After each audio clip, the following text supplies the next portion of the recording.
Hello everyone, welcome to পুচুস blog. আজকে তোমাদের সাথে আবার অনেক দিন পর দেখা হলো, একটা নতুন ব্লগ নিয়ে চলে এসেছি। আজকে উল্টো রথের দিন আমরা চলে গিয়েছিলাম কালকি মুভি দেখতে, যেটা ছিল একটা 3D মুভি। তো মুভিটা তোমরা যারা যারা দেখেছো আমাকে কিন্তু অবশ্যই কমেন্ট করো।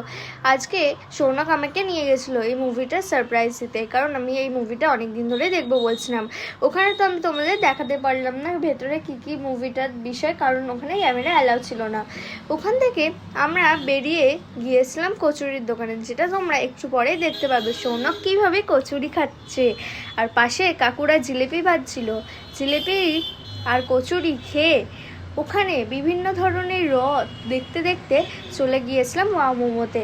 ওয়াও মোমোতে গিয়ে একটা 129 টাকার কম্বো অর্ডার করে নিলাম। কেমন লাগলো এই ব্লগটা তোমরা কিন্তু কমেন্ট করে অবশ্যই জানিও। ভালো লাগলে লাইক কমেন্ট শেয়ার করো, আর সাবস্ক্রাইব এখনও যারা যারা করোনি অবশ্যই সাবস্ক্রাইব করো। বাই।